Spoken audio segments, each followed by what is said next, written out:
주님께서 여러분과 함께 루카가 전한 거룩한 복음입니다.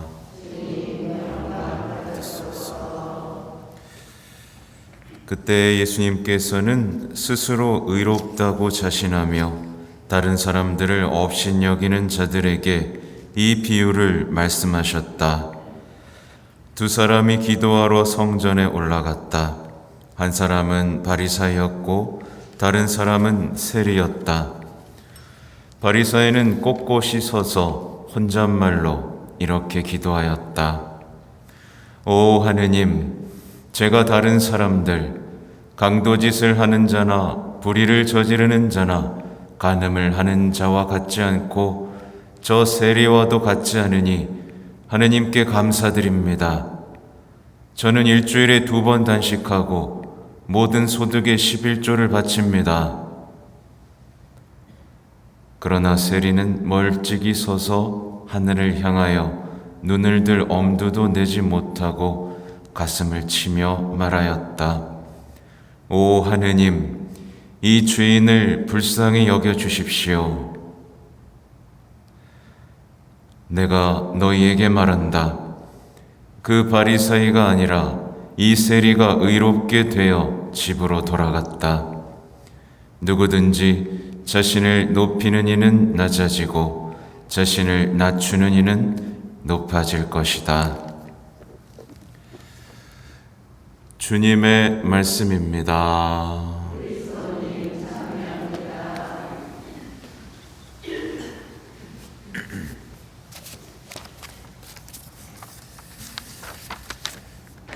참 예수님,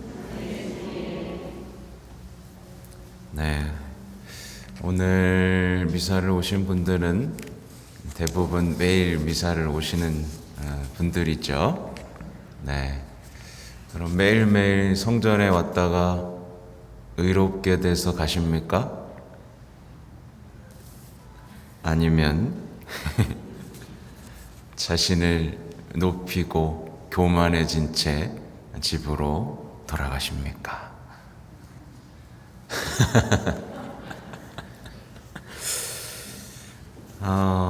오늘도 제가 드리고 싶은 얘기는 고해성사에 대한 얘기입니다.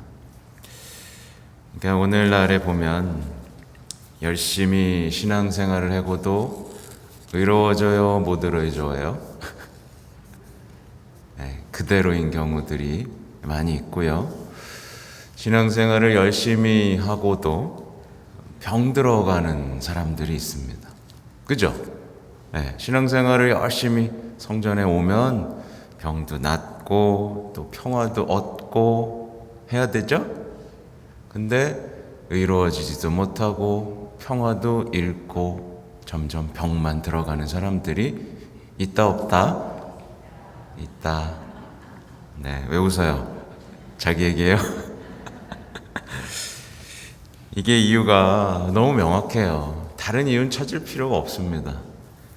고해성사를 꺼려하는 가운데 고해성사를 대처할 다른 방법들을 찾고 연구하기 때문에 그렇습니다. 이 고해성사를 거부하고 대처하는 방법은 대단히 다양한데, 예를 들면 이렇습니다. 자신을 의롭다고 자신을 칭찬해 줄 사람들을 찾아다닙니다. 그러니까 자기한테 좋은 얘기 해주는 사람들을 찾아다닙니다. 대체하는 거예요. 자신을 높이고 이웃을 업신여기는 마음으로 항상 험담을 즐깁니다. 이것도 대체하는 겁니다.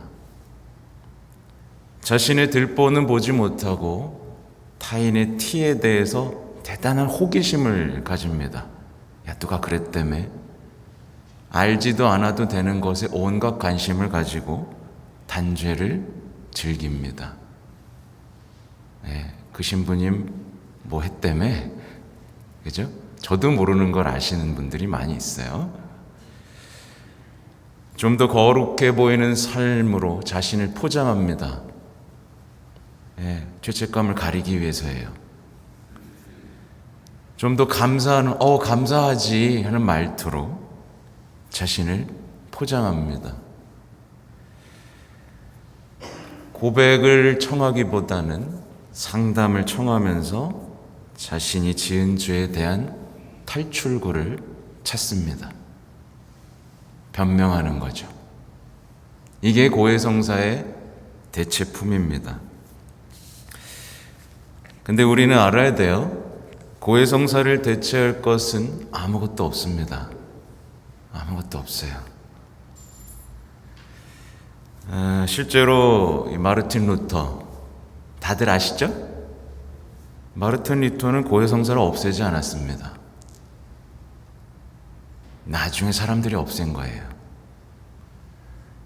그리고 고해성사가 사라졌을 때 마르틴 루터 어떻게 했을까요? 고해성사를 하러 다녔습니다.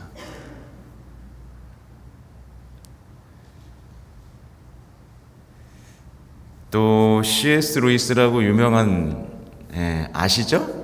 나니아 연대기를 쓰고 또 뭐 여러 가지 책을 썼죠. 이분도 가톨릭 신자는 아니었죠. 근데 신보를 찾아다니면서 죄를 고백했습니다. 고해성사를 하지 않으면요, 그 사람 마음 안에는 어둠이 끼기 시작합니다. 죄책감을 떨치기 위한 발악이 시작되는 거예요. 고해성사를 하지 않으면 이제 분노와 원망이 남아버립니다. 마음에. 사라지지가 않아요. 죄를 고백하지 않으면 자신의 죄책감을 남에게 떠넘겨야 내가 살 것 같잖아요. 그래야 내가 살죠. 그런 발악이 시작됩니다. 자신의 처지를 변명하고 상대방을 탓하느냐고 병이 드는 거예요. 근데 안타깝게도 이게 어디서 일어나요? 또 고해소에서 일어나요. 고해소에서도 들어와서 자기가 잘한 거, 변명, 남 탓, 이것을 늘어놓는 겁니다. 그러니까 병이 낫지가 않죠.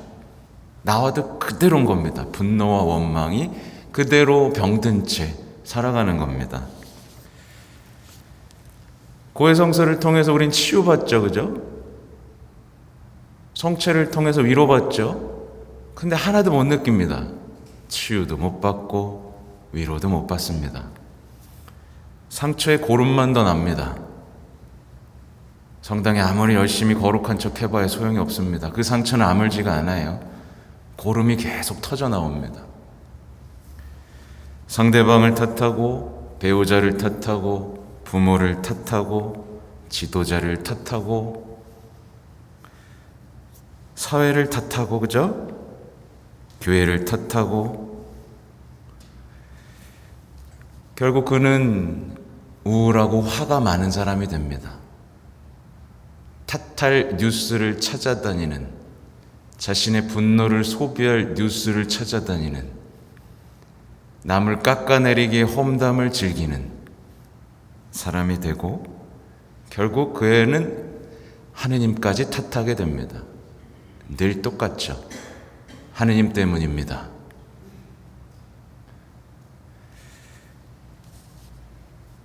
영적이고 거룩한 삶의 기쁨은 전혀 느낄 수가 없습니다. 지쳐가죠. 신앙생활을 열심히 할수록. 그러면서 삶에 대해서 자기가 나름대로 정의합니다. 삶은 힘겨운 것, 욕망하는 것, 즐기는 것, 버티는 것, 이렇게 생각하면서 패배자가 되어가는 겁니다. 치유는 죄를 고백하는 것으로 시작되고 완성됩니다. 그 누구도 부인할 수 없어요. 다른 대체 상품을 아무리 해봐야 이 사회가 병들어가는 이유가 있습니다. 뭐 명상을 하고, 그죠? 여러 가지 대체품 많죠? 술도 있습니다. 성도 있습니다. 대체품 많습니다. 근데 이 사회는 나을 생각을 하지 않죠. 자신의 죄책감을 떠넘기기에 급급하고 남 탓하는데 바쁘죠. 이 사회가 병들어가는 이유가 있습니다. 죄를 고백하지 않기 때문이에요. 우리는 고백을 통해서 치유되고 우리의 삶을 제대로 바라볼 수 있는 눈이 떠지게 됩니다.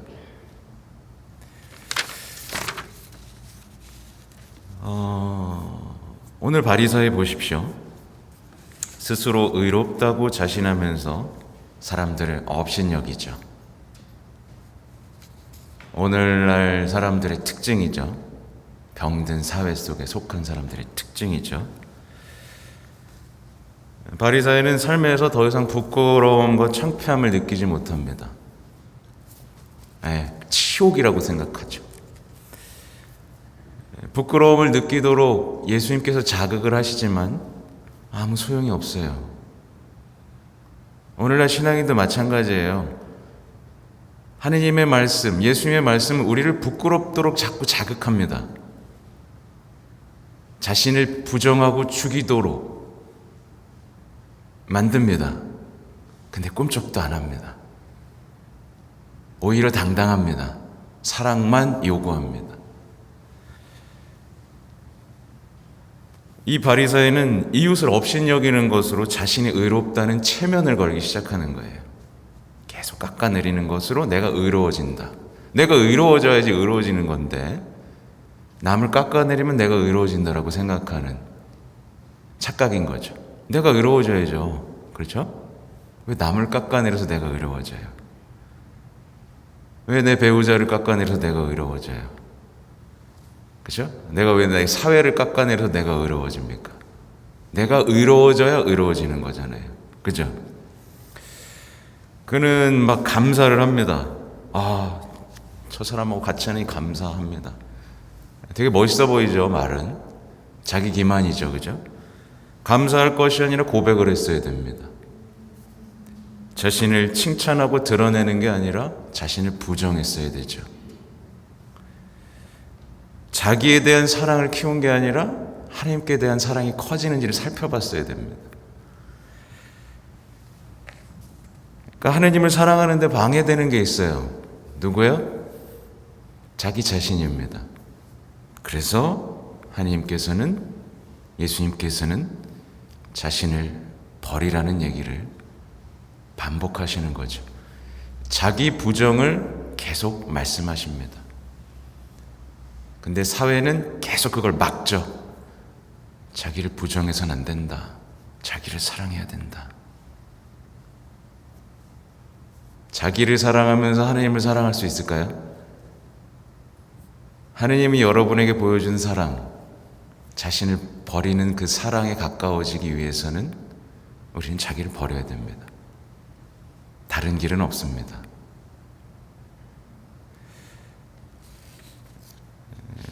그들은 결국 어떻게 돼요? 바리새인들. 자신을 높이다가 예수님 앞에서도 높이면서 예수님을 업신여기죠. 결국에 그렇게 됩니다. 예수님을 업신여기다 못해 예수님을 죽이기까지 이르죠. 자신을 높이는 사람, 죄를 고백하지 않은 사람의 최후의 모습을 보여주고 있습니다. 그러니까 이 시대에 가장 필요한 것, 이 시대 신앙인들에게 사라진 건 뭐냐면 죄에 대한 적극적인 증오예요. 죄를 증오해야 되는데 죄의 매력을 느끼고 죄의 사랑에 빠집니다. 죄에 대한 증오를 느끼면 참회하고 고백하게 되죠. 참회 고백은 대단히 수치스러운 일입니다. 그죠? 사람한테 내 죄를 까발린다는 건 대단히 수치스러운 일이죠. 근데 수치를 통하지 않고선 겸손해질 수 없습니다. 그러니까 자신을 버리고 봉헌하는 진정한 사랑, 그 수치스러움까지 견디며 죄를 증오하는 마음이 없으면 그 사람이 하느님을 향해서 아무리 기도해도 그 기도가 소용이 있어요? 없어요? 없는 거예요. 지금 이 바리새인가 기도하잖아요. 얼마나 열심히 했습니까? 누구보다 열심히 했고 누구보다 율법을 지켰고요. 대단히 열심한 사람이었는데 의로워지지가 않습니다. 아무리 충실한 기도를 바쳐도 의로워지지가 않는 겁니다. 아무리 열심히 기도를 바쳤는데 그게 뭐가 돼요? 혼잣말이 됩니다. 꼿꼿이 서서 혼잣말로 이렇게 기도했다. 예. 의로워지지도 않고 혼잣말만 되면서 마음에 평안은 없는 신앙. 그래서 제가 물어본 겁니다. 여러분은 자신을 높이는 삶을 살고 있는지, 낮추는 삶을 살고 있는지. 그죠? 고해성사가 사라진 신앙, 죄에 대한 증오가 사라진 신앙은 이래서 허무합니다. 네. 여러분이 이제 선택하셔야 되는 거예요. 이 부끄러움과 수치를 감수하고 고백 성사를 해나갈 것인가? 쉽지 않습니다. 쉽다고는 안 했습니다. 해보는 겁니다. 아니면 살아왔던 그대로 1년에 한 번 보는 것으로 만족하는 것으로 그냥 남아버리는가. 여러분의 선택이에요. 근데 그 선택에는 대가가 있고 책임이 있을 겁니다. 1년에 한 번 주일 미사 빠진 것 말고는 고백할 줄 모르는 이 신앙인에게는 분명히 대가가 있습니다. 하느님으로부터 받는 게 아니라 이미 대가를 치르고 있어요. 행복하지가 못해요. 신앙 속에서. 아무튼 고해성사는 아무리 강조해도 지나치지가 않습니다. 그렇죠? 죄에 대한 증오는 아무리 강조해도 지나치지 않습니다. 강론은 여기까지 하고 이제 부탁을 드려야겠죠. 예. 이제 개인적으로 성모님, 한국을 성모님께 봉헌한 지 70주년 되는 해 기념미사 있는 거 아시죠? 예. 10일 남았습니다. 저도 강의를 가서 해야 됩니다. 이 못난 사제가 거기 가서 강의를 해야 됩니다. 여러분에게 특별한 기도를 부탁드립니다. 10일 남았으니까 시청자분들에게도 더 많은 기도로 저에 대해서는 기도도 해주셔야 되지만 이 미사, 이 행사가 잘 방해 없이 치러질 수 있도록 여러분이 힘을 모아서 같이 기도해 주시는 거 부탁을 드리겠습니다. 아멘.